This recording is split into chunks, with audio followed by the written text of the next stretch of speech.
Oh, there we go. I can figured it out. I figured out. It took me a minute. I'm like, wait, what am I doing?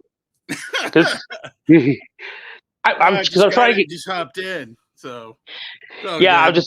I'm trying to figure out Streamyard because I was like, I don't want to do. I want to use Streamyard so I can invite people over, do a little whatever. Yeah, no, that's cool. No, that's awesome. No. Yeah, we haven't Look at you. actually had a one-on-one conversation like this. No, we Despite haven't. all the times that we've had conversations, usually it's over texting and sending Yeah, no files back shit. It's and easy. forth. Texting files, sending fucking voice messages. Whew. Like now we're just hanging out and we're just talking. It's cool. It's cool. It's cool. Pretty awesome. Well, welcome. It's not even my birthday yet, and I'm already getting rewards. Hell yeah. Well, I hope I'm not considered a reward. That'd be a terrible reward. Happy birthday! I give you the gift of me. There you I was go. like, no. No, So, I just kind of came in and caught the tail end of the. I'm assuming Indiana's trying to pass some crazy shit like they are. Kentucky and everybody else. Oh It's fucking ridiculous. man, It's everything's so corrupt now. It's like, what the hell? Yeah. Everything is just such a fucking shit show. I mean, I'm in Texas, and you know how, I don't know if you've been down to Louisville, because that's where I'm from, is Louisville. So you have Louisville and the rest of the state of Kentucky. Houston is like that to Texas. Like, as long as you stay in the Houston metro area, man, you're cool. That's what I heard. Great music scene here. Great community for the LGBTQ community is really awesome here.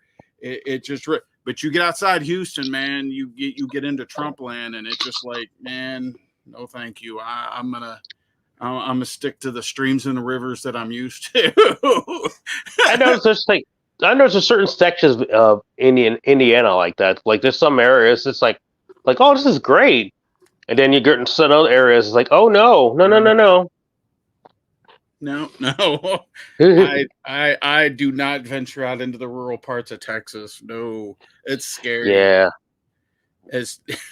No. I'm not a big fan of rural areas. Man, if you ain't got that Texas drawl, man, they like, man, you a Yankee. I didn't like going to rural areas in California. Yeah, no, that's scary too. Especially up north. That was shocking to me. In northern parts of California, I thought would be like, well, it'd be way more green environmentalist folks up there, but like, no, dude, there's scary people up there. There are. I mean, some areas are all right, but there's some areas are like weird. Especially you get like Inland Empire. Also, like cause I'm talking about. I've never been up to Northern California. I'm talking about Southern California, but I've been up to like Inland Empire or I forgot what was Phelan. Phelan, that's what I'm thinking of. That's just like the straight desert. Yeah, with like a town in it. I'm like, how? It's hot out here. This like, sucks. Dude, try not to travel north of Sacramento. I'm like, why? It's like, there's some strange people up there. You don't do that. But Texas, I like the Houston area, man. I was kind of reluctant coming down here for my job. Like, Texas, oh God. But now it's in the Houston area. It's pretty cool down here. But yeah, you got to stick to Houston. It's just like, Houston's pretty big, ain't it? So it's like, it's not like. So the joke down here is Houston is 1 hour from Houston. Oh Jesus! To drive where I'm at to the equivalent on the north side of Houston takes about an hour, about a little over an hour. Oh man! It's 8 million in the metro area, I think 8 or 9 million. It's like the fourth largest city by population, but by area, I think it's second first or second. I mean, it's by area, just by area, but population, not by population. But it's the most diverse city in the country by sure. Like, wow, yeah, man, you will get all kind. Dude, the food down here is just freaking, and hospitality is amazing because it's just the cultural, because of the diversity. Everybody is used to dealing with all kinds of different people. So you still get your little pockets of assholes here and there, but it's just like most of the people down here are just used to the like you can't go anywhere and not run into different, demographic groups of people. Like, and it just, no, dude, it's awesome because the food and the hospitality is just freaking, man, it's mind blowing down here. I can't leave because it's like you go through McDonald's and people are like happy to see you. Like, and it's just like, damn, strange. Like, dude, you're only making like $15 an hour, if that. Like, why are you so happy to see me? But no, they're just it's pretty cool down here. But don't venture out into Texas. Don't venture out into Texas.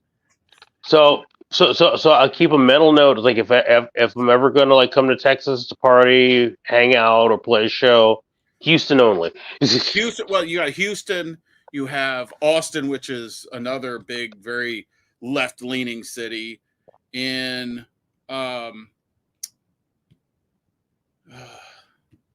there's another major city down here, and I just went down there not too long ago. Oh man. I have to bring up a map of Texas because this is killing me.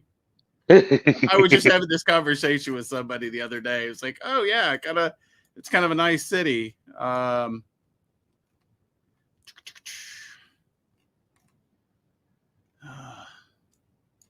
Hey, wait, what city is Hank Hill from?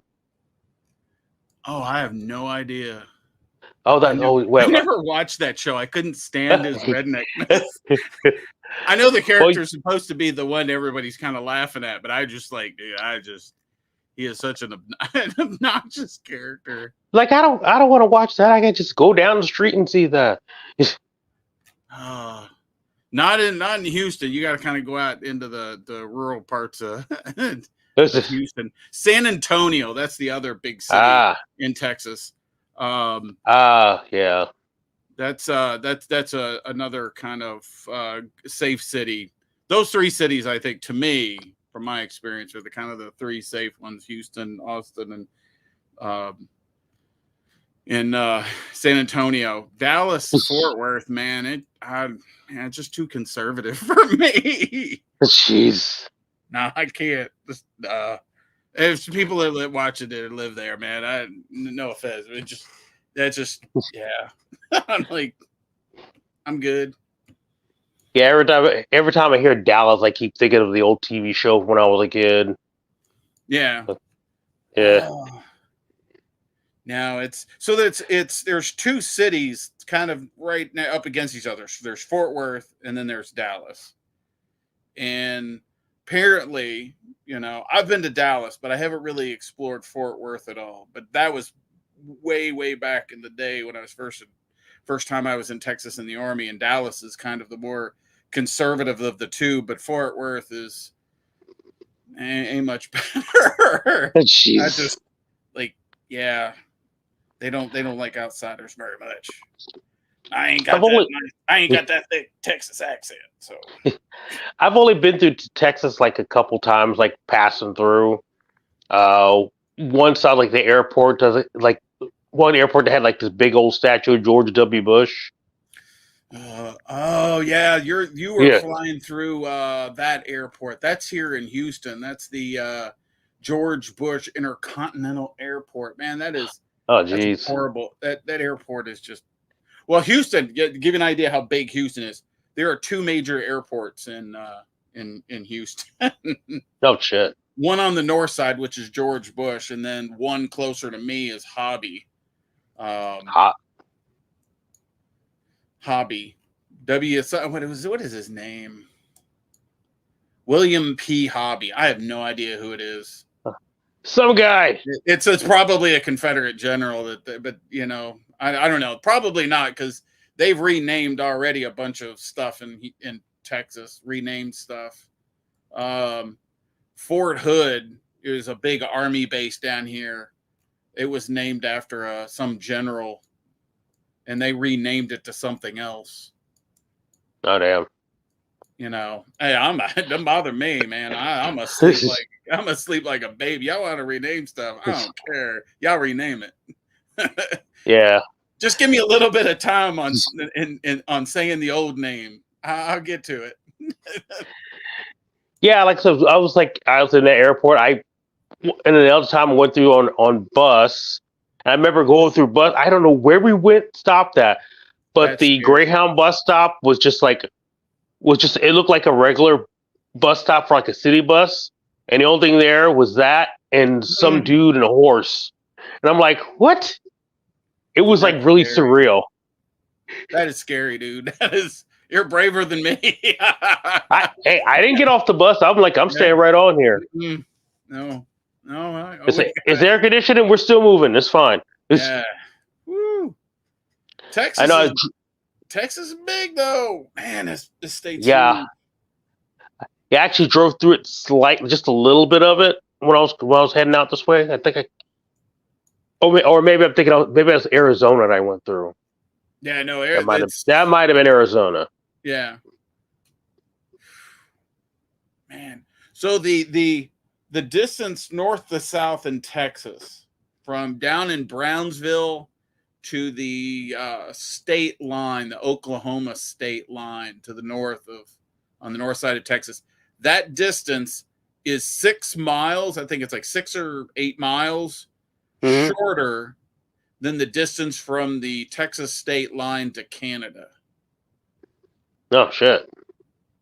And I am actually where I live in Houston, which is on the eastern side of Texas, southeast.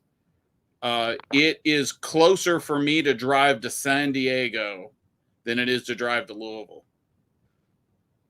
Damn. Yeah.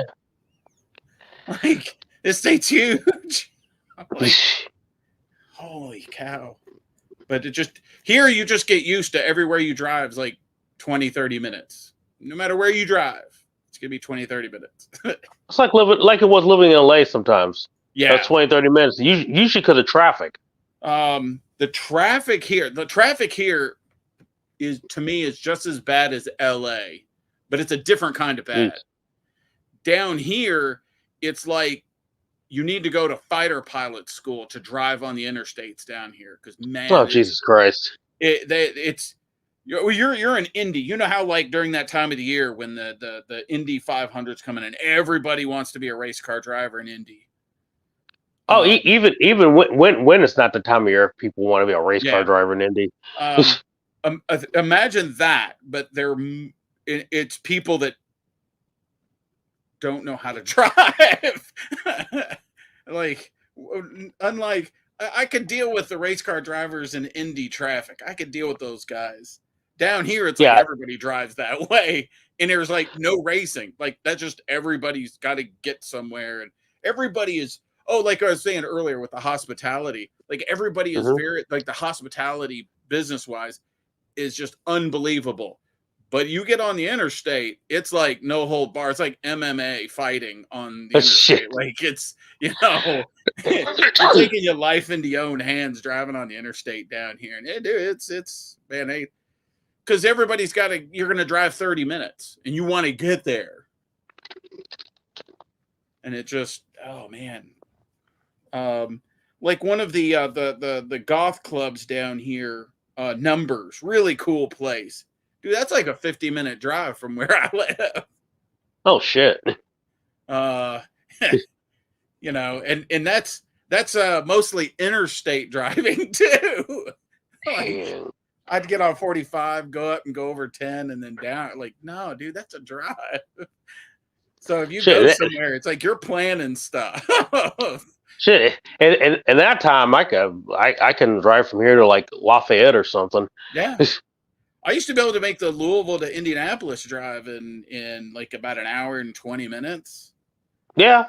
It's like for me, that's like driving from here to Katy, which is the far east end of Houston, the far west side of Houston, is a little area named Katy. It's, you know, there's a bunch of businesses. It's kind of booming out there. And then the north side, Humble, the Woodlands, that's all like one of the rich areas.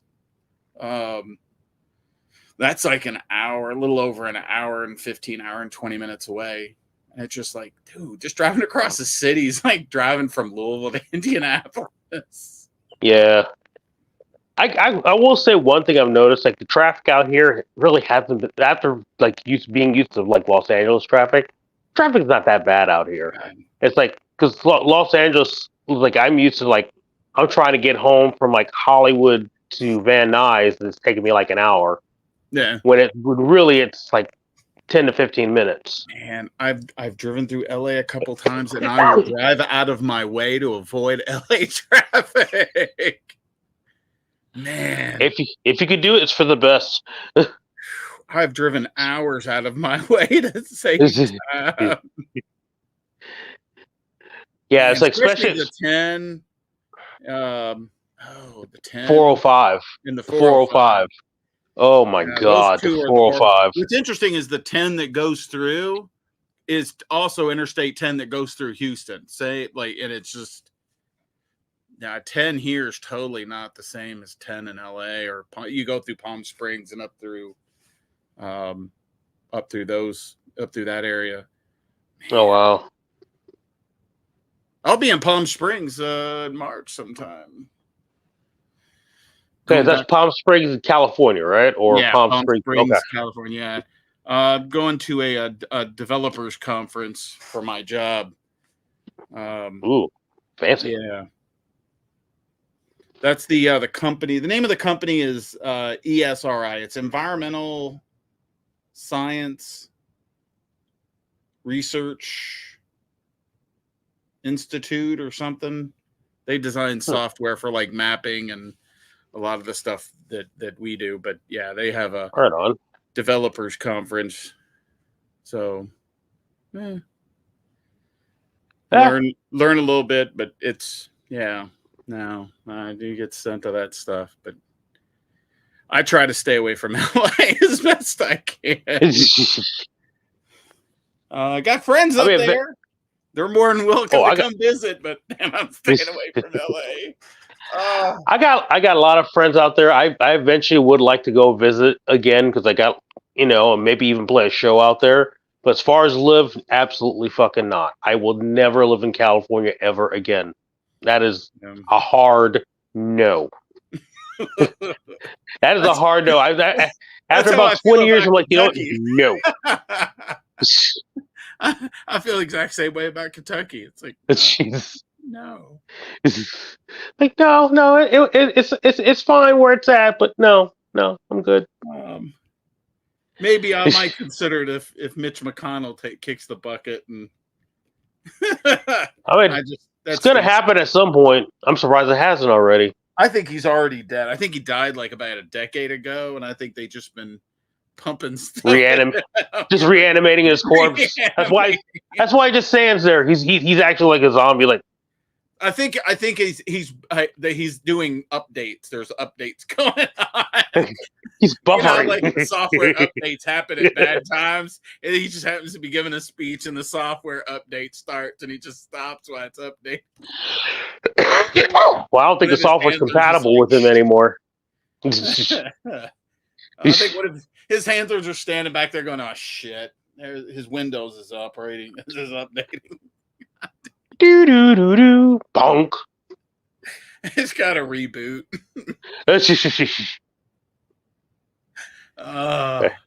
Yeah, he's still operating on like what, Windows 87. Yeah, I'm being down here. I don't hardly ever hear anything about him unless it's family and our friends in Kentucky are complaining about him. It's like I never hear about him. And what's interesting is being down here in Texas. Man, I don't hear about Ted Cruz. Dude, nobody around here likes that guy. But it's Houston.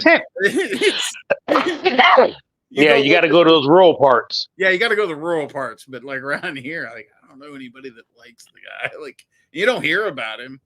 And Abbott is, Abbott's like a mixed bag. Like, oh, hey, what's up, Dusty? My buddy Dusty Spins is around. What's oh, up, man? Uh, I was like, I don't know if you follow him or not. He's an old buddy of mine. He does like a weekly thing where they talk about vinyl and stuff like that. It's pretty cool. man, I'd love to get into vinyl. I just don't have the patience. Man. Oh man, I I'm would broke too. with what I have. It's like, geez, that's all I need. That's all I need is like a working turntable and a shitload of vinyls. Just start buying them. Like, great. Oh, man. No, I got way too much money invested in studio gear. Get in vinyl. Like, I think my wife would probably kill me. Dusty said, "Looks like you got the StreamYard going. Nice. Yep, finally got it going. Still figuring it out. Had poor Justin waiting in the lobby for a few minutes. Man, I'm good.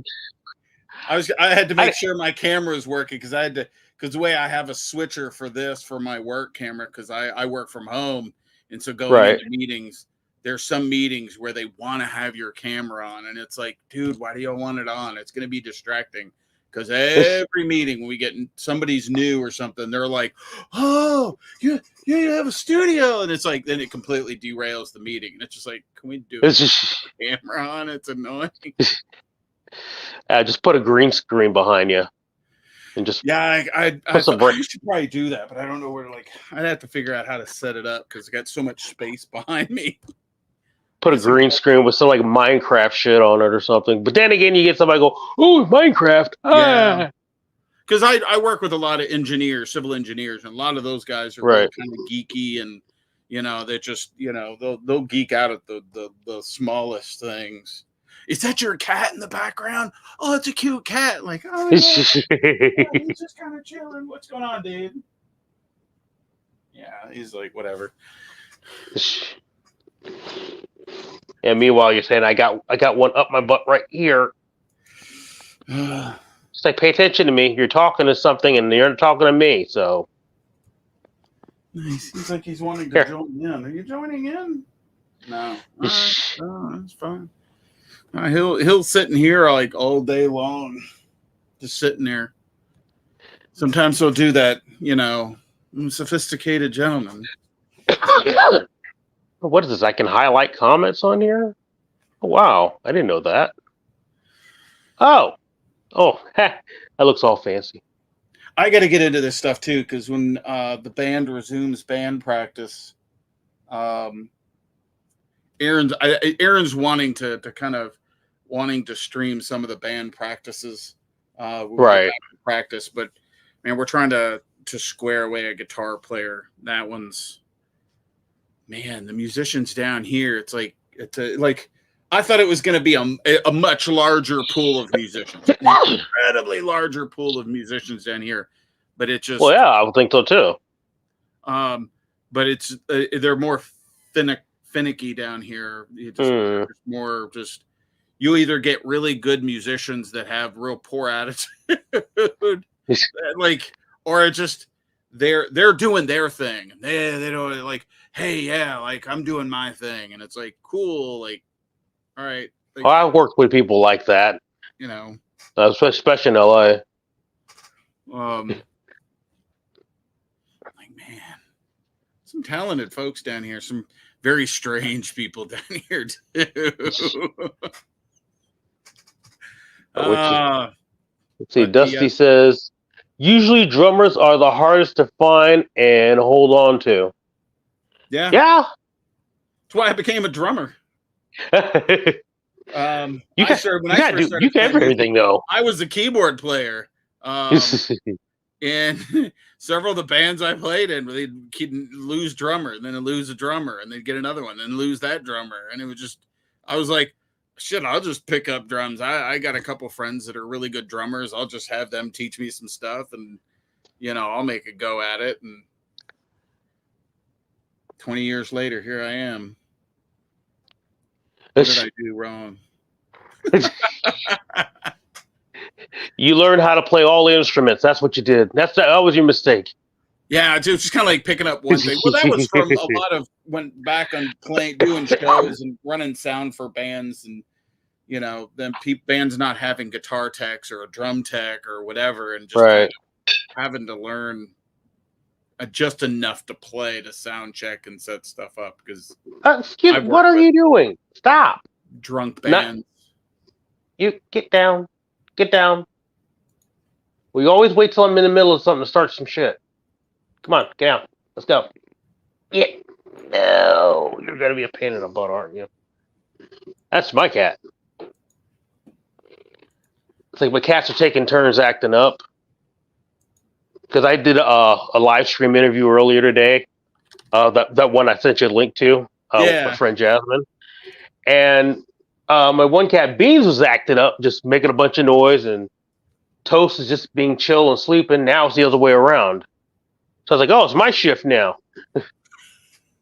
We have Will you stop? Oh man, we have 4 cats, and man, is it 2 of them are brothers that found abandoned in our backyard, and he has a little bow tie on his face. We named him Bo, and this one here, we named him Dude because he's kind of chill, like, you know, the dude from The Big Lebowski.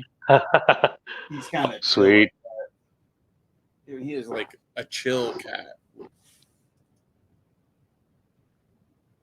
Why are you being weird? Just sitting there. Yeah, I love cats. So I'm a cat person, so I. Yeah. So apparently I have like 6. So not counting the ones I feed outside. Several. I came across something interesting because I have a lot of. I'm on the spectrum, and I have friends that are on the spectrum, and we all like cats. None of the friends that we have and interact with that are on the spectrum are dog people. Like, none of them like dogs, and it's like we just thought that was like. I wonder how common that is in that in that community, like. But it's just like with cats. Yeah, no, we love cats. I'm a cat person. Yeah. Yeah, I like all animals, but yeah, I'm definitely leaning more towards cats. You know, they're on one hand they're easier because they're kind of a little more independent, but on the other hand, they get bored quickly. Yeah. The cat boxes. Man, the cat boxes. That's why I say every day. It's like, oh, the cat boxes. And there's always the one dropping the big one. Who the hell stunk up the house? We always have that innocent look, like it wasn't me. Oh, our most recent, our newest cat, the one we took in, the one we call Auntie Selma, the old lady. Yeah. First month she was staying here, it's not so bad now, but first month she was here, she was blowing the whole house up. Because you could always tell when she would go. I mean, she would get in her litter box, but she wouldn't cover it up, and like the whole house would just stink. It was like, oh my god, the hell did you eat? You ate what the other cats ate. So I think her stomach had to get used to like eating normal. Yeah, we got one that just he'll eat a little bit and then throw up. Like, wow. We got to get him to the vet again. But he's old. I think he's coming up on 18, 19. So, Yeah. I'm not even sure how old Auntie is. I know she's an older cat, but I don't know how. I might have to take her to vet sometime to get checked out. Dusty says, same here. I adopted 2 brothers, a Russian Blue and a Gray Tabby. Full of attitude, but I love them. I love them when they snuggle. Man, there's nothing like a cat purr. Yeah. Dude, that puts me out. I'll be like... Seriously, I'll wake up in the night, I have like 3 or 4 cats pile up on top of me. I'm like, okay, fine. Man, that's awesome. That's the best. And they just kind of pile around. It's like, I'm just one of the crew. Just one of the crew. Which reminds me of the crew. You come up with any band names? Oh God. I wasn't even saying nothing about that yet. I was gonna wait and look. I was gonna wait till number one to figure out a name, and then we made a song until I'd like say, "Oh, by the way." Yeah, But I'm totally like I'm usually pretty decent. Like, no, I cannot think of of course most of the funny the good ones. You go, I'm gonna look that up. Oh, it's taken. I'm gonna look this one up. No, that one's taken too. All right, I'm yeah, gonna I look. was like that. I kind of got like I was kind of disappointed after I found out like Storm to Jupiter was already used. I'm like, fuck! I love that song, that name though. Now I had one that I for years I was gonna actually do parody songs like I was gonna do a couple of the songs that my dad when I was a kid my dad would kind of make up parody songs like making fun of like Frosty the Snowman. He would make he kind of redid the lyrics for Frosty the Wino. And so I was gonna do like these parody songs under the band name A Naughty Moose. A naughty moose. So it sounds like you're saying anonymous. But it's a naughty moose. Oh, okay, I get yeah. So I was I was gonna, but it was just like, man, I never got around to doing it. And there's still not a band out there with that name, thank God. But I don't know. I haven't checked in a couple years. There probably is.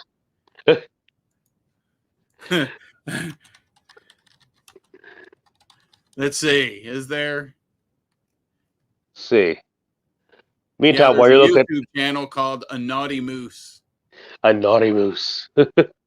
Oh, you're a naughty moose. There's a Twitter, A Naughty Moose. Wait, Tasha, is your wife Tasha, or what's your wife's That's name? my daughter's name.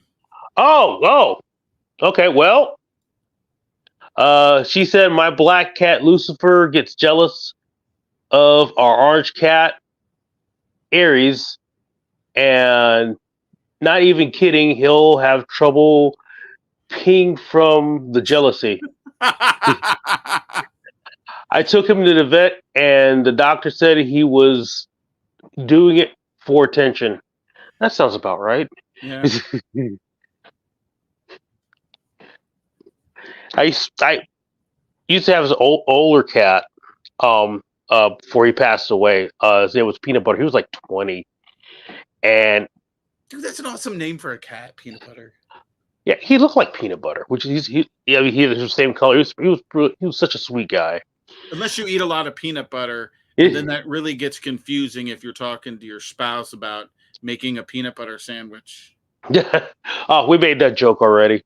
That joke was made quite a few times. Like, why are you going to eat the cat? Yeah, especially after we got the girls, because we had toast and beans, so it's like we'd have like toast and peanut butter. He was like, "Oh, toast and peanut butter," you know. But yeah, he would sometimes if he had an attitude, he was mad about something, he would just try to take like the biggest gnarliest dump on the floor just because. That was his way. We used to call his protest poops. Yeah, no, you make him mad, dude. We have to shut our bedroom door on occasion to keep them from going in our bedroom and doing the protest poops. Yeah, nobody's allowed in the bedrooms when nobody's in there. Like, no, you're not allowed. They hate it because cats hate closed doors, but you just have to deal. So the music project stuff, it was like, oh dude, this is so awesome, but then we'll never get to really play shows, and it's like yeah, to get us all in the same city, dude, that would be oh, that'd be a fucking dream right there. It's like, oh, because I know I probably at some point in time or come back to Louisville and come through Indianapolis. Yeah. And at some point in time, I'm going to talk you into coming down here to visit. Even if I may have to come up and kidnap you or something. I didn't say that. That was just a hypothetical. I'm not really going to kidnap you, but might kidnap you. If you disappear, it wasn't me. That's great. I turn up missing, and then they're like, everybody's like, "We saw you on the live stream." Like, no, I didn't. I wasn't even there. Wasn't me. Unlikely story. You said it. Lean out into the camera and. All right, he's in Houston. No, I part of me like, yeah, I want to drag you down here. Another part's like, yeah, I know if I drag him down here, he's gonna probably want to stay. Which is not a bad thing. I'd love you to stay down here, but like, like I don't want to make other people mad. I've got too much going on down here. As is, I was like, well, I would love to do some traveling. It's a little harder to do because, between work schedules and, If it wasn't for work paying for my trip to Palm Springs, I wouldn't be going anywhere. There you go. Woo. What you got there, Dusty? Like, one, do you ever keep in touch with any of the past members from Elegant Bastards and Black?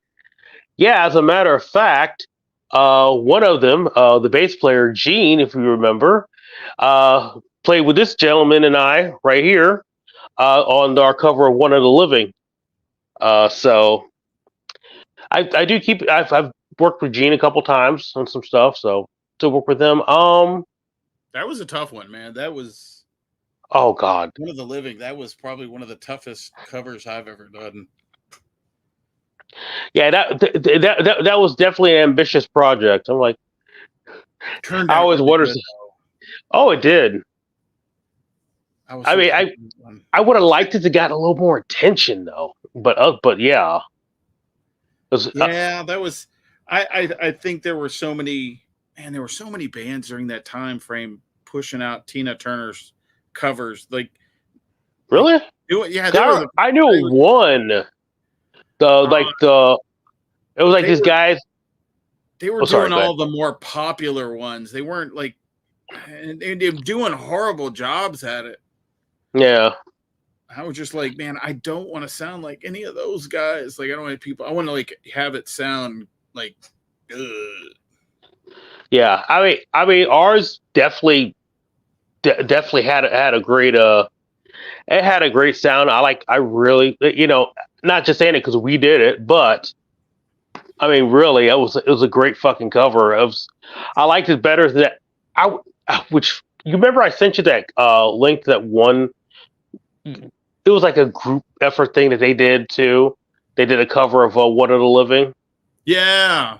That was not. I didn't like that. Yeah. That was something. That was a thing that they did. Man. But oh, I just like, I don't know. I always grew up. I had a lot of respect. One of the first videos, because we're the same age.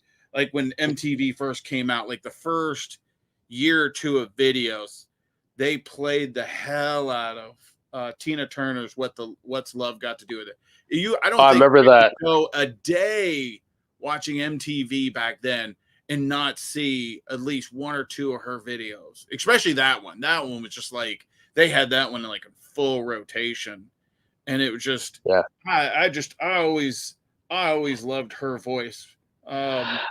I remember actually seeing that "What's Love Got to Do with It" video before MTV started, because like you remember like before, like some of these channels would have like these little video shows, like a 30 minutes they play like a few videos or whatever. Yeah, then they had Friday night videos. That's where I first saw that one. Yeah. When MTV came around, I think the first video I actually saw on MTV was that Billy Idol's "Dancing with Myself." Yes. Yeah. Man, there were a bunch of good ones. Man, that sucks at MTV. Just like why did they stop doing videos? Like they could have just done a different network, MTV Live or some other like sister channel or something. They did for a while. They had like MTV2 or something like that. Yeah. They did for a while. I don't know if they still do it because that was on cable, but I haven't had cable. I haven't had Last cable time I since saw, 2005, 2006. yeah, last time I saw they were doing that, it was like I was at a hotel, staying in a hotel before I moved back out here. This was like in 2015, 2016 that they were doing that. So I don't know if that's still a thing or not because they I were always still seem, doing. I don't know. My memory of MTV2 was like mostly like Nickelback and all of the stuff that was just like obnoxious. Oh Like yeah, they had stuff that too. I just like it's all the stuff I didn't want to hear. So it was like I'm never going to watch that because that just has And I was like I don't want to watch the Real World either. Like episode 2 million of the Real World of like Yeah. that was man. I mean, I saw where they were going. I thought those were money makers, so they were like, but Yeah. still, it's like, ugh. I used to like VH1. That was good too. I used to. There was a guy that back in the day when in the before times in In the the before before times. times Don Imus. They had a VJ or DJ whatever they were calling him. I don't know. He was really funny, but then it was just like, dude, he got into trouble saying some really just ugly shit, and then you Ooh. know, and it's just like, wow, all those good years of listening to him, and he was funny. Never, all the times I ever saw him on VH1, never said anything bad on VH1. But I think that was in his younger years, and I think when he got older and wasn't on VH1 anymore, I think I think a lot of those folks, their true colors kind of come out, and then it's kind of like, Yeah. he said some stuff about some basketball players. I don't remember what it was. It was Ooh. something about basketball players or something. And it was just like, oh my God, I listened to that guy. It kind of turned my stomach. And I'm like, I don't Yeah. remember Yeah. ever seeing anything like that. But then again, like when you have a contract on VH1 or like that, I wouldn't fuck with it either. But like still, it's just like, eh. But he was funny. But yeah, no, I used to watch. Dave used to play like more stuff like Duran, more the not the adult contemporary, but more of the. It seemed like the '80s dragged on a little bit longer on VH1 than it did on MTV. Yeah. Because I think what was it about 91, 92? You had all like the Nirvana and all the That grunge. was, The grunge band started just the grunge invasion. and then it went to indie rock, which was a cool time for rock because it was like Yeah, they started playing like a lot of really good bands. Then it's like, oh, okay, this is all right.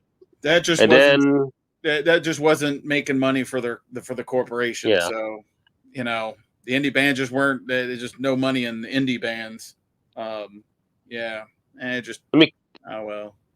let me catch up on comments real quick here. Uh, Tasha said, "Kitty, of course. I was blessed to have two kitty babies that are so affectionate and cuddly. They are so loving." Dusty says, "Nice, Gene." It's Gene Magaki, not what is that? Akagi? Is that a guy from Naruto? No, it's Magaki. But yes, yes. And Tasha said, "Juan, your black painted nails are super cool. Mine are black and pink right now. Cool." Ah, what did I just do? All right. Gee, cool kid. What what There did for I a just while do through high now? school, like she was changing her hair colors almost every week. And I know it was probably aggravating the schools, but she went to a inner city school, so that it was much more lenient on that stuff. Man, yeah. She went to I don't know if you're familiar with high schools in Louisville. She went to Shawnee, who's down in the I'm west not. end of Louisville. Yeah, that I don't know. Okay. I don't very. I was in Louisville once. I'm trying to get a gig up there again, but I was up there once, like 2017. Yeah, it's so that there's Louisville Central, which is it's kind of the west end is the more poor end of Louisville. So I went to Louisville Central, um, and she ended up going to Shawnee, which is one of the two more poorer schools in the Jefferson County public school system there. But no, you get a little bit better picture of the world than going to one of the more uppity schools in Right. Louisville. But that's just me. I'm glad my kids got to I don't want to say experience the real world, but they got to experience the real world way more than the other kids that went to the other schools. But nah, she's a super cool kid, but she's in her 20s now, so I should call her a kid. But she's my kid. Always be my kid. In 20s, oh, definitely a kid, you know. Yeah. But she'll do the hair color. I don't think she's changed her hair color in a minute, though. I'll have to ask her. But no, she's all into that aesthetic. But there's a cool kid. Right on. Son's a guitar player. Oh, he's trying to find it.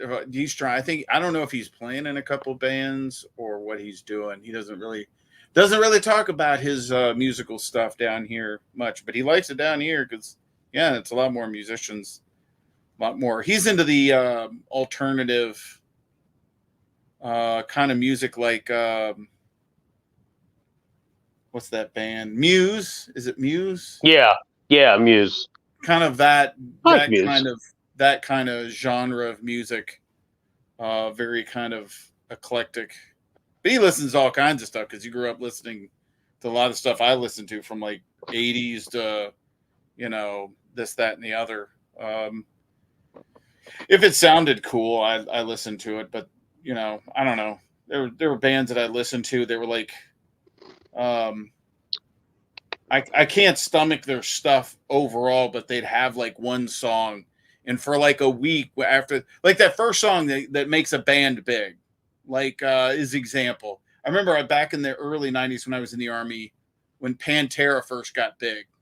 You hear that first time you hear them, that first song, you're like, oh, dude, this is kind of cool.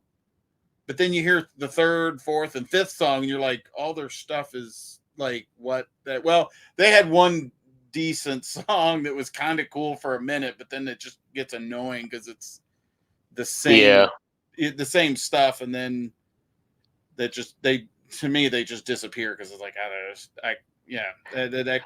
that one song was cool for 5 minutes.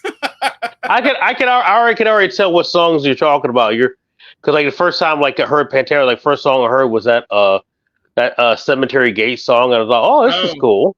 The first one I heard was 5 Minutes Alone. I was. Oh yeah, okay. We walked out of a bar, and one of the guys that I was with, a couple of us who were driving in different cars, but he was ready to get into a fight, and so he went out and he wanted to blare some Pantera to kind of so he could fight, and that's the song he put on, and I'm like, oh, this is kind of punk rockish a little bit. It's but it wasn't. It was metal and kind of was like, well, this is kind of interesting. And then I heard the other stuff, and it was like, I don't like their stuff. I was like, that song was cool, and I hear that song now. It's like, it's still not anywhere as cool as that 5 to 10 minutes I heard it that first time. It's like, man, I want to fight. Put on a Pantera. Yeah. Like, oh man, that's just normal Army. Then there's bands that I liked. Like I like Tool. If you just forget that, if you just forget of all the stupid shit that's around Tool or what Maynard or none of that stuff, you just, for the music for what it is, they got a couple songs that are cool, but then they got their weird 20-minute songs that are just like, I can't listen to that. Like, honestly, I love. There's only like 2 Tool songs I like, and the rest of them bore the shit out of me. Yeah, it's like I can't. Cerebral. I try to get into it. Everybody's like, "Oh man, I love Tool, man. You got to listen to Tool." And I try it. I can't. Like, dude, there's all this. Like they want to think that it's all this complicated. It's like, no, dude. There's a bunch of chord changes and key changes, and they're doing some really cool musical stuff in it, but it's just kind of okay.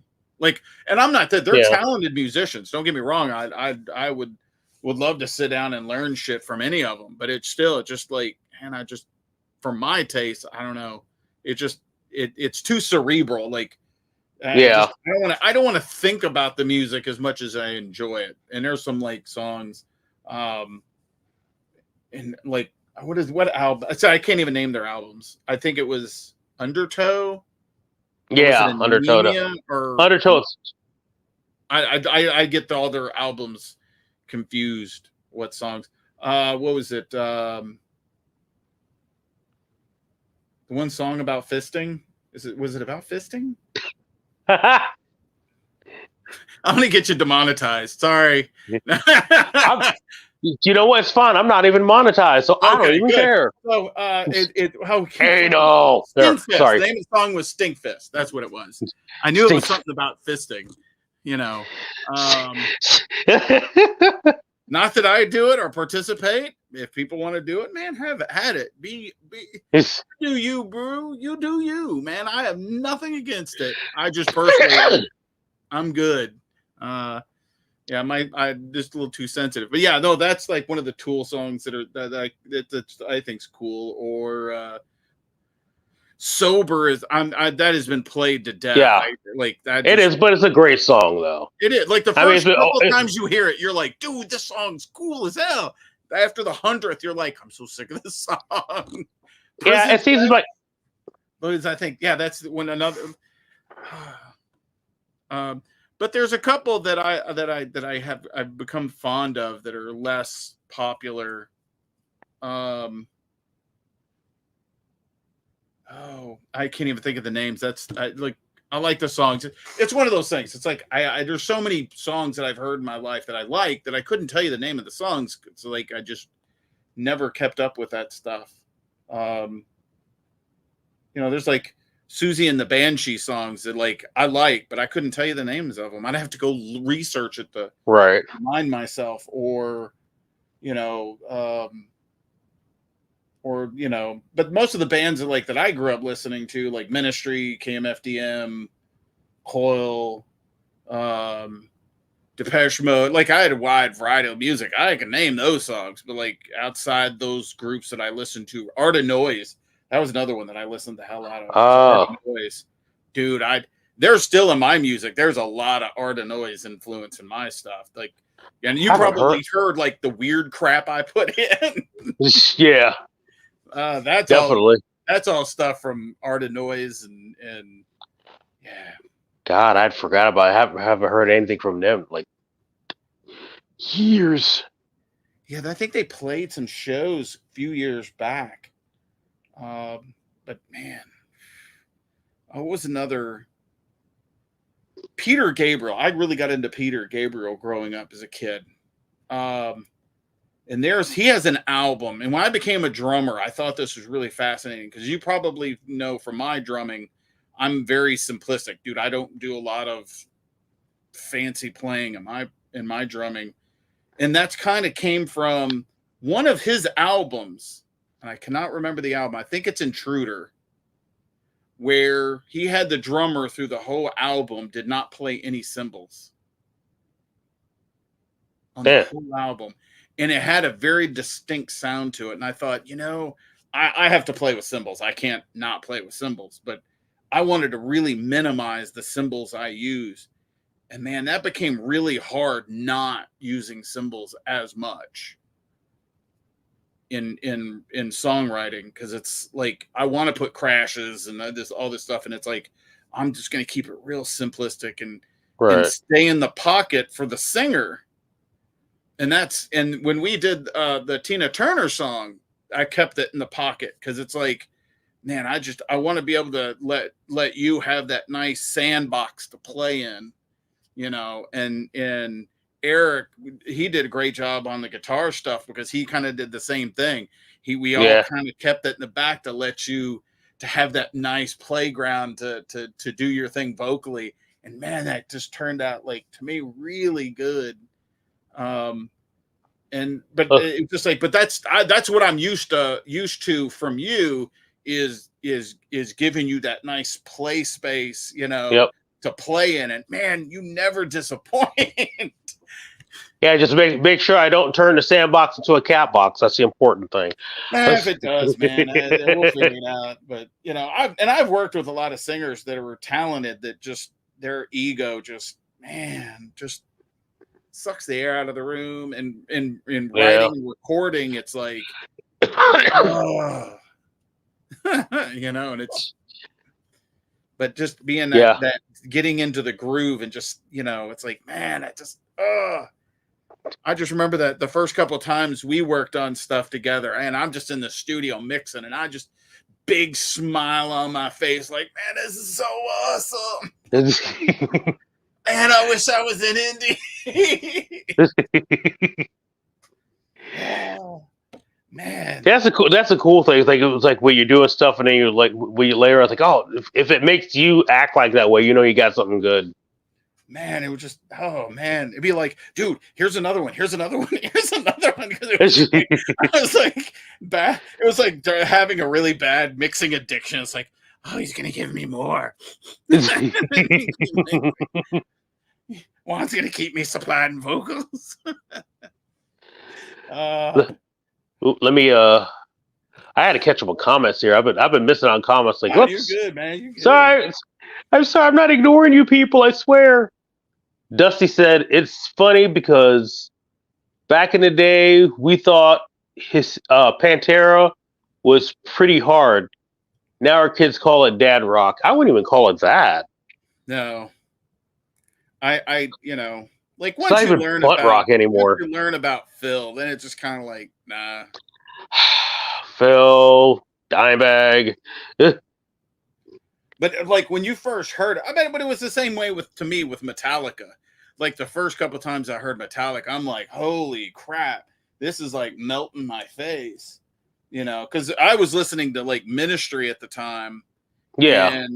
And I remember kids I was wearing headphones on the school bus listening to Ministry, and kids were asking, what are you listening to? Like, and I'd let them hear, and they'd be like, whoa, that's too much. And they'd be like listening to Metallica. And I was like, Metallica? It's like, that's kind of it's just weird. It was kind of like, oh, it's kind of a no keyboard sample version of Ministry. Yeah. But the drumming wasn't as good. But hey, But I remember again, the first time I heard Metallica, I thought, well, that's pretty heavy. But now it's like, no, it's kind of not heavy. Yeah, Metallica and Slayer were bands I got into later because I got into other bands before. Because I actually got into Megadeth before Metallica, which is weird. She never got into Megadeth. I got to tell you, the first couple Megadeth albums were great, but after a while, it started kind of getting But they were doing everything, whatever. What pissed me off about Megadeth the most is Dave Mustaine. Such a whiny ass, it's like he's still crying about not being Metallica. Never mind, he's made a career over the past 40 fucking years. It's like, dude, you consider that a failure? I just would like to know, what is it that they said to him when they did not, like, when they basically, I don't want to say gave him the boot, but he wasn't in the band. He wasn't not in the band. It was just whatever the exchange was during that time. But what did they say to piss him off so much for that to be stained, like him not getting in the band? Like, what was it that they said? I don't know, but all I can say is this: you have a band called Metallica that was basically like a play on like metal and liquor, and drinking was like their thing. But they kicked somebody out of the band because they did too much. Somebody referred to it. What does that tell you? Somebody referred to Metallica years ago, and I got a lot of biker friends. Really cool people. They referred to them as biker metal. Biker metal. And it was like from that point on, it's like, yeah, I can't unhear that. Like, yeah, they're biker metal. That's biker metal. Yeah. That's biker metal. Yeah. Where to me, like, metal was like, Black Sabbath, Judas Priest. Oh man, love Judas Priest.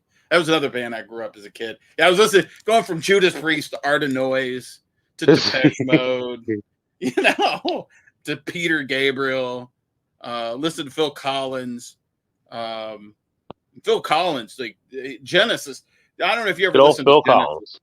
Oh yeah, I love Genesis. Genesis was when I became an audio engineer and I started working shows and stuff. I learned like the impact of Genesis had on the entertainment industry is just huge. They apparently, when the first like intelligent lighting system, I can't remember the name of the company, they invested a shit ton of money into that company for their tour, for their lights. It was the first time they had like, they weren't just par cans. They were actually movable, kind of early version of the robotic lighting system. And they invested a bunch of money into that. And their tour, they went out with that system and it was like amazing. And that, because of that, we have now the intelligent lighting systems we have today, you know, because that the early pioneering of that stuff. And that was funded by Genesis. And I was kind of like, oh, that's kind of cool. That's kind of cool. It's amazing that, you know, because I know Phil Collins is I've heard enough stories about Phil Collins being quite the difficult to deal with. Yeah. Good old Philip Bag and Flip It Collins. No. Talented drummer though. Like that's still just, man, I've heard all kinds of stories. Like the drum fill in the Air Tonight is originally from a Peter Gabriel song, like I was talking about earlier, that Intruder album. That drum loop or those drums are actually a slight variation of drums that were on Peter Gabriel's album, because they were recording Peter Gabriel stuff before Phil Collins. And Phil Collins, that was like that sounded really cool when he was recording that stuff for Peter Gabriel, because apparently they're all little crew of friends. They all know each other, but like, oh, that was cool. But yeah, like, dude, I was listening to everything. But yeah, Metallica was just, man, that was heavy first time you hear it. But after about a year or two, it's like, it's not heavy anymore. Then I heard Megadeth, and it was like, oh, well, he stepped up the game. Like, to me, I always thought Megadeth is heavier metal. Oh yeah. Than Metallica ever was. Then I heard of another band that was like they stepped it up another notch. I think they're a Brazilian band. Was it Sepultura? Sepultura, yeah. I don't know much about those guys, but I remember hearing one or two of their songs, and it's like, oh man, there's like this is going to be a never-ending chain of bands trying to one up themselves with like how heavy they are. I'm like, I'm gonna stick to the easier metal stuff. Go back to listen to Judas Priest. Yeah, my first big two, like whenever I was talking about Metallica, Slayer, my first big two, I was listening to freaking Megadeth, and then also a band called Creator, which I've not heard of that one. They're still around. German thrash metal band, absolutely fucking insane. Like the first album I heard from was like at that time was Terrible Certainty. Spelled with a K? Yeah, spelled with a K. Oh, okay. I heard them before Slayer, and I was like, honestly, I liked Slayer when I heard them. Like after that, but after hearing Creator, I wasn't as impressed. Honestly, in my opinion, I thought Creator was a better band. Yeah, I might have to go check that out later. Yeah. I love having these conversations. It's like, man, I've never heard of that band. I gotta go look that up. And it could be a band from like the 80s. Like, I didn't hear that one. I want to hear this. Yeah, that's why sometimes I'll be watching some of Eric's videos. Sometimes he'll mention a band. It's like, I never heard of them. I have to check that out. Oh, he pops up on Facebook. He'll do a post on one of his things where he's talking about a band, and it'll be like 5 out of the bands he mentions, like I've never heard of it. I'd be like, oh, I'm gonna go look that up. I'll be like, I like that. No, I don't like that. Oh, that's kind of cool. But no, dude, he's like, I love Eric for that. Like, just if that's all I ever get from him, dude, that is so awesome. But then actually getting to work with Eric was like even more awesome because mixing a lot of the collaborations when I'm doing musical collaborations and I'm mixing, I miss things in the mix. And I really loved how he would catch the stuff I would miss or I wouldn't hear something. And he'd be like, hey, this is off. And it'd be like, oh my God, it is. How did I miss that? And I was just like, dude, it was like so awesome. It was like, I don't mind being a producer while mixing for bands, but it was just like, for once, it was like, I'm just mixing. I'm not trying. It felt like he was kind of producing it because he was like, hey, we need to do this. And that was like, oh man, I was so eating that up. The way you guys were working everything out was just like, dude, this is so awesome. And I love this. Yeah, it was great. Yeah, seriously. It's like, it was great. It's like, definitely me and Gene's easy because me and Gene's worked together for years. So that was, for me, him falling that was, fall into that was easy. Eric, it's, this is just another rodeo for him. So yeah, dude, I love working with you guys, man. That was a highlight of 2020. Was that 2023 or 2022? Yeah, it was just last year. We put that out in August. Man. It has it's maybe 6 months old. It's not even that old. So wow. Man, time feels like time passes so fast. But no, that was a highlight of 2023 for me. Was doing that. It was like I don't even care if it made any money or it got. Dude, it was fun doing. It got some positive feedback at least, but it'll get a second one because I got to do a video for it soon. And like I said, I need to set up the green screen and play and get video for you for that. I've totally forgotten. Yeah, I still got video clips my friend Rachel sent me to use. Yeah. With it, and it's like I was like, I got them. I just haven't used them yet because we haven't worked on the video yet. Yeah, I need to set that up because now we're kind of getting set up in our band practice space. Yeah. We've been practicing up until I hurt my wrist, but my wrist is almost back to normal where I can start actually really playing again. There you go. You can get practicing. Yeah, you don't want to rush that. I haven't really played that much since early November. And it's just like, dude, that's really hard not playing after we were doing practicing every Sunday. So we were in the groove trying to going through songs and working out songs and that stuff and trying to find a guitar player and man, getting used to that. Then I can't play. And I still do not know how I injured it. It wasn't from playing because it was an injury where if I rotated my wrist, it would hurt. And it's like, I don't do anything in drum playing where I move my hand like that to that degree. I mean, I might do a little bit of turn, but not that much. And it's just like, I was trying to rack my brain, but autism. I have a higher pain threshold because of the autism. So I injure myself and it'll be like, how the hell did I do that? I have like a gash in my leg, like blood running down. Like one night I went to bed and I had a scratch on my leg where I scratched it really bad and it was quite a bit of like dried blood on my leg. And I'm like, how the hell did I do that? But that was one of those things. I injure myself and it's like, I don't know. Oh, well. But yeah, no, we're going to get back to playing and I'm still trying to figure out how we can get you to do a guest appearance at a live show. Man, that's been one of my goals in the back of my mind. Like, how can I pull that off live?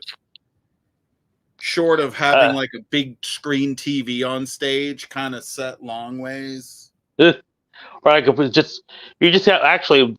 would have like hook up a little projector to like a laptop. Yeah, live stream or something like that. I could probably stream, like just connect it to it, like put a TV in a stand and then a microphone in front of the TV, just as a aesthetic I was like, why am I going to all this trouble trying to figure out how Juan can play shows with us down here? Just like a guest appearance on a song. Like, I'm trying to figure that out. Like, how am I doing that? I mean, I should figure it out, but not like, to that degree. We'll figure it out. It'll be fun, and it'll be technologically advanced. I'll probably end up using Yardbird somehow. Like, I think I'm gonna have to sit and play with it because I know a couple other StreamYards, Yardbirds. What that street? Well, there is one called Yardbird, I think. This is StreamYard. Okay, that's what I'm using right now. But I think there's a Yardbird. Man, I am so bad at that stuff. I'm still learning OBS. Still sounds like a God.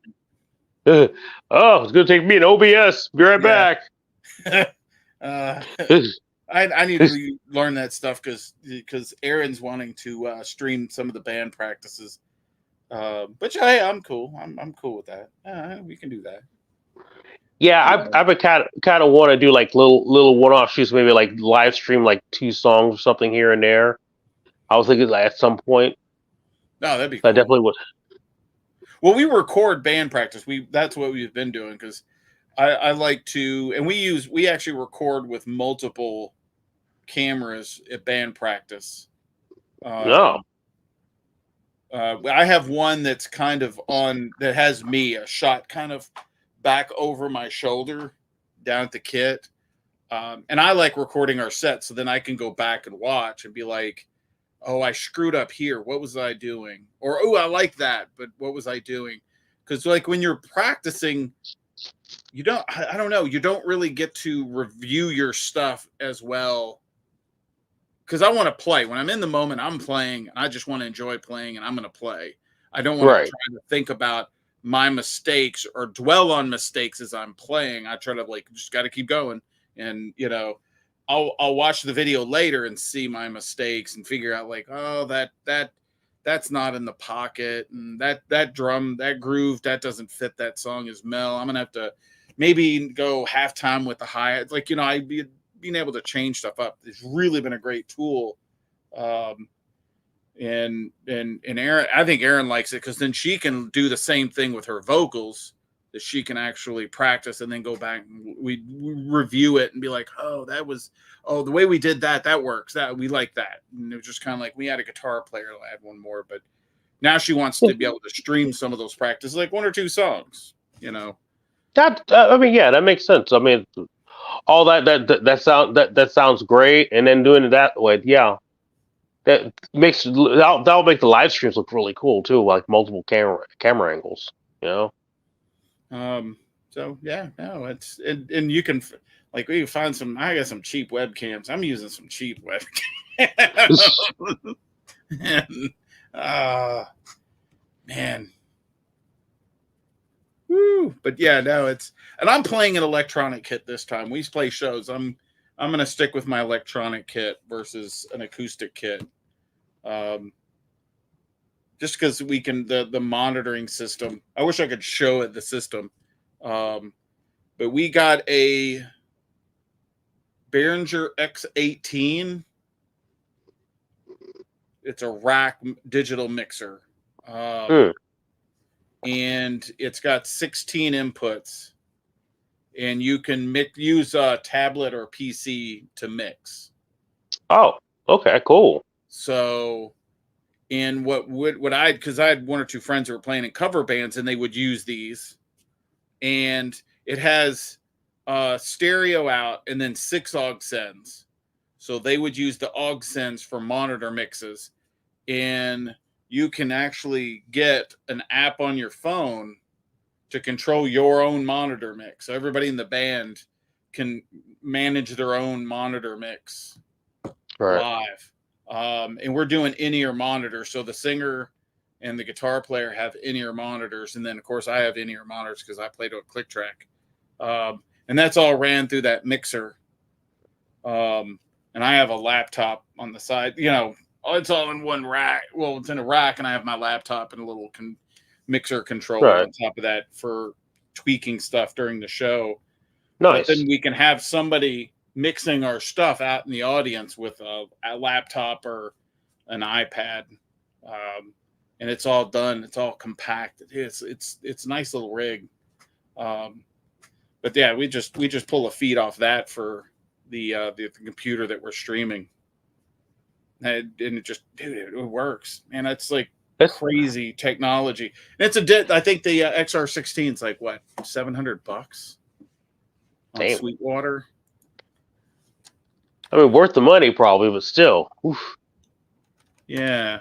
Well, I'm doing the payment thing, so it's I didn't have. There you go. I didn't have $700 like all at once. It was kind of like, I'm gonna be paying on that for 36 months.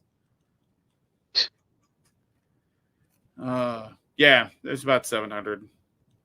You could probably find a used one a little cheaper, but yeah, I've recommended that one to several bands. Like, man, you'll want to get into in-ear monitoring, because yeah, we're doing some. So, like with our in-ear monitors, we have a click track. Everybody in the band can hear the click track, which is awesome. Because when we have like stuff where everybody kind of comes in at one time, everybody's got that can hear the click track to get that time down. No, dude, it's so sweet. But no, man, that's cool. So tell me about your all's band. You got your stuff. You guys are playing out, or you're about to go back to playing? Yeah. Oh, because we played, the last show we played was back in it was October actually. But yeah, we've been working on stuff since then. We're gonna be playing again. Was that with you lost a guitar player or bass player? Bass player, yeah. That was the last show was with the old bass player. Okay. Which he's already been replaced. You know, we already got another bass player. The bass player's great, so it's like we're a full band. Awesome. Yeah. That's so awesome. When like, especially like Punk Rock Night, when you play there, because like I can actually sit and watch the show. Down here, it's like watching one playing. It was just like, I wonder if I don't know if you can stream other. I don't know what other venues you guys are going to be playing that have that streaming. I wish more venues did that, but yeah, some do, some don't. Like I said, the place that we played in Bloomington did not, but you know, I set up a phone I had to do that, and that kind of like died right before the last song. Oh man, that sucks. I mean, the video quality was kind of like, looked like a potato anyway, but I've always been obsessed with recording live shows for review purposes. It's like all that time, like I got hours and hours of Artificial Zero live and other bands I've played in live, because I always loved that, to go back and review. I never thought about posting that stuff online until the last couple years, when that's become a mainstay. And it's like, man, I could have been doing that all along. Yeah, that helps to get noticed, you know. Man, I was an idiot. Yeah. It's amazing how much of an idiot you realize you were back in the day. It was things that those things we could have did that we didn't know that we now know. Oh, that's painful. My mountain of stuff is pretty. It's man, the stupid crap. Oh. I'm getting too old. I'm too old, but I'm gonna act like I ain't. Yeah.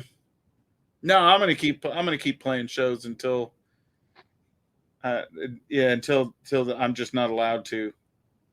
Yeah, like sir, I need you to take your walker and your keyboard and go out the door, please. No, it's yeah, you're bothering the other people in the hospital, sir.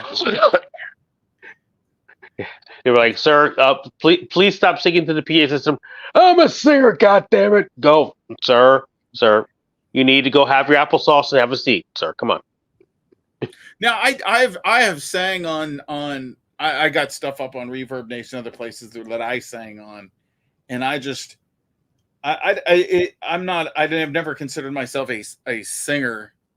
I just don't like my voice. And It's I don't know if that's a singer thing. Like, I don't know if singer, like, that's a common thing, or like a lot of singers don't like that. I don't like my voice.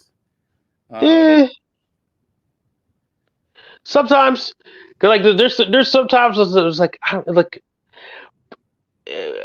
I guess it's sometimes like it's like I'll hear a song. It's like, all right, I'm tired of hearing that right now. Especially if it's like a song that was just been working on, and after a while, I just get sick of hearing my vocals. It's like, oh, all right, I'm Yeah. telling myself to shut up. No, it's like there's like your voice is really. I remember when I was talking to Joel, and he mentioned you, and I was like, oh, and I think he sent me a song that you did, where a little clip of Right. something you were singing on, and it was just like, yeah, Juan's got a fucking unique voice, dude. That's like really unique. And I remember the first time I talked to you, you mentioned like, oh, what people had compared you to. Oh man, I'm forgetting dude's Probably the name. Danzig. Yes. And I'm going to say something that's probably unpopular. I never cared for the Misfits or him. Just never did. Never got into the Misfits. Never cared for his voice. But I also never got into Kiss and never cared for any Kiss songs. And I've gotten grief for saying, like, I don't know, just never got into them. But I don't think you sound like Danzig. I don't. I've heard A lot of people have for some reason. It's like, I think at first I kind of like leaned into it when I was younger, but then after a while I was like, oh God, come on, no. You have that. Like, to me, Danzig doesn't have that traditional punk vocal. To me, he doesn't. It's like I cannot put my finger on why his. I don't know. It's like listening to a metal singer go sing like folk music. There's something about it that just doesn't sound right. I can't put my finger on it, but it just doesn't sound right. And I just, for some reason, I've just never liked. But it was just like to me, you don't sound like Glenn Danzig at all. But you have that nice, rich, traditional punk vocal, especially like Our War. Oh my Lord, dude, that was another one when I did that remix for Our War. Oh, dude, that was just,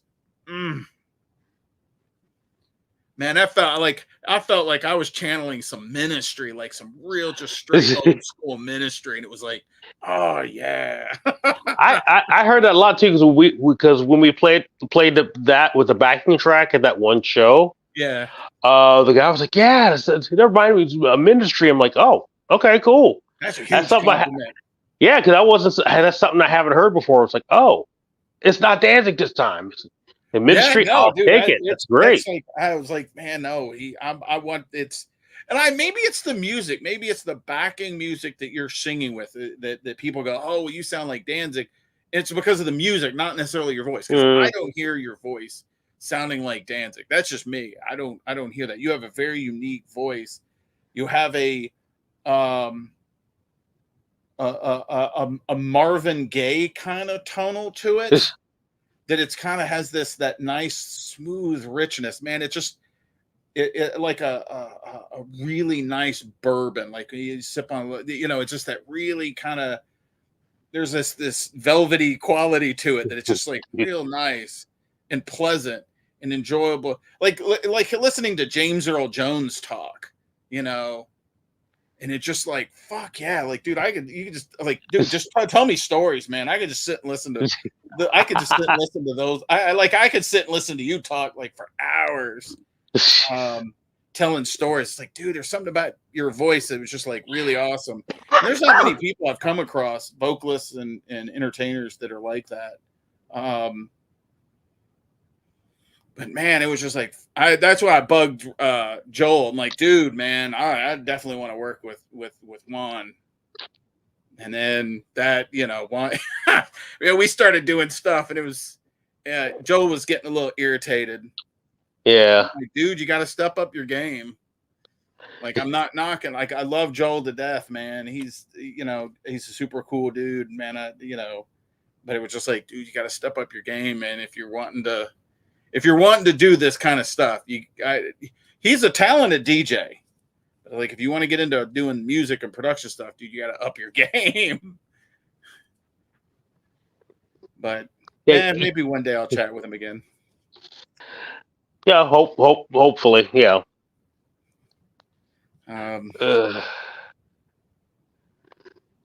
Oops. So these things usually I want to try to keep like an hour, and I'm already 38 minutes over. Oh shit! Well, yeah, we can knock it off then. Shit, yeah. Actually, before I go though, I do want to highlight a comment that your kid left.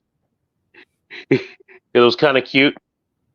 Like when I was a kid, and me and Dad would listen to Tool in the car, I thought he was Maynard James Keenan.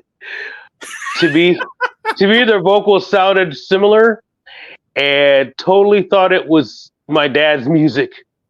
Oh man, which is a compliment, by the way, Dad. Oh yeah, no, it's no. The kids listen to. I played all kinds of stuff like that on the radio. That's really cute. I'm like, on one hand, it's not like, oh, dude, that's a huge comp. On the other hand, it's like, man, I don't know, man.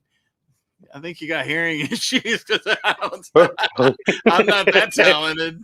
Shit, I wish I had those kind of skills, but I'll take that as a compliment.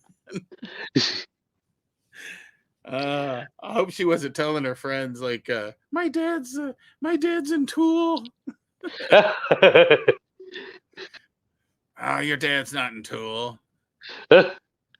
Yes, too. I heard it this morning. Because you sing in the car, man, and if you're singing along with whatever band, yeah, you can probably sound them like them a little bit if you're singing to them.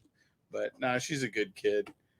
She's like, "What are you doing, Dad?" I'm like, "Oh, I'm hopping on with Juan, chat with him." I think this is the first time we've actually had a discussion like this. It is. It's the first time we got together and like actually we're like talking, well, sort of face to face. I would really, really love, like, for me, you, Eric, and Gene to do this, like to sit down and yeah, that'd be great. That would be a blast. So yeah, so. Well, I mean, we'll figure it out like time and like what it is. We'll do like a future episode here. We'll get together and just getting the band back together. Let's get the band back together, brother. Come on, man. We're gonna play Lollapalooza. Lollapalooza. Oh my God, I haven't heard that name. And is that even still around? I don't know. I'm not sure. Oh well. Well, you better call tonight for the YouTube. Yeah. Come in with the algorithm cuffs. I still gotta get up early-ish tomorrow because I got stuff I gotta do, and I got band practice tomorrow or later today. Not tomorrow. Can't wait to get back to band practice, man. Man, the good old days. This is this is what we've become in our 50s, sitting around like back in the day. We'd be on the porch. Oh yeah, back in the day. I remember back in my day, we rehearsed 3 times a week, and we liked it. We didn't have no computers when we practiced. We just had a cigar box and a pot and a lid. There you go, your drums, damn it. And a singer would yell real loud. The most expensive piece of gear the band owned was a SM58. Wasn't plugged in anything, but we had it. We had it.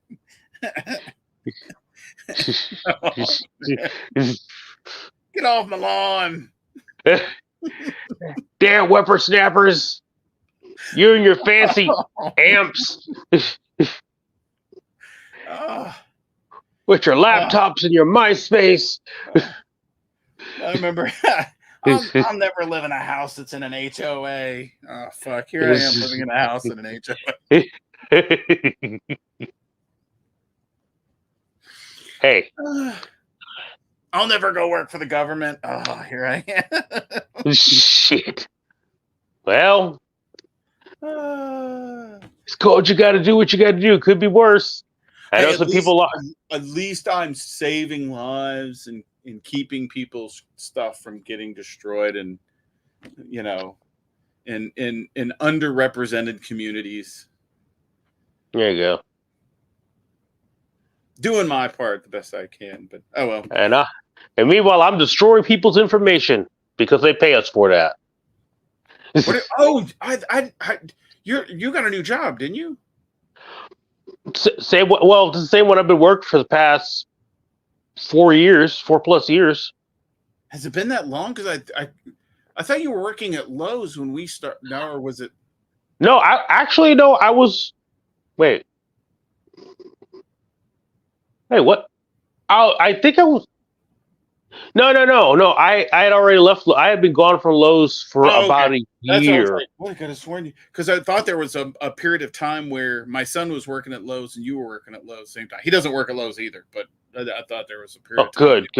Lowe's, but no, and it was just like I thought that was funny. It's like but maybe that was back in 21 when we first started working together in 20. Probably around there. So yeah, that's cool.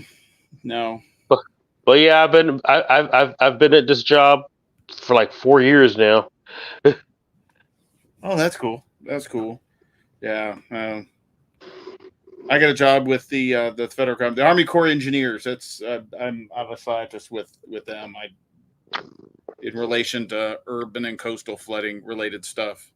So mitigating, keeping people from getting flooded. Because the rich people got plenty of money to keep their shit from getting flooded, but everybody else, yeah, not so much. But hey, the Army Corps has changed their attitudes towards that kind of stuff. Before they just be like, "Well, we're gonna build it. We're gonna build it."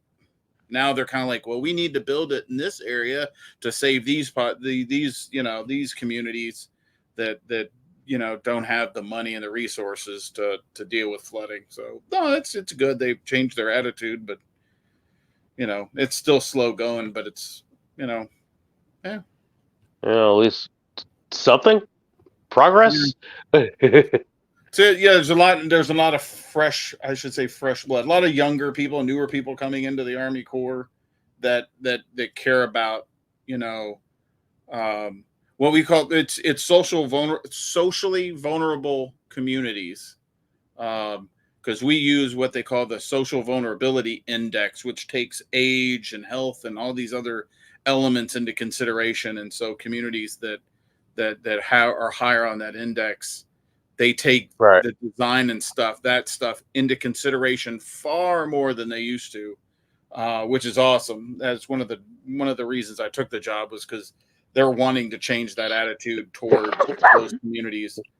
They're not perfect, but the attitudes are definitely steered differently now than the old guard. But that's for a good thing. It's a good thing. I'm glad. It's not just worrying about petroleum companies now. It's worrying about other communities too. And it's like, cool. But I'll leave it at that. I'm gonna get off here and go to bed my damn self. Hey man, thank you for joining me on here. No, this man. Fun.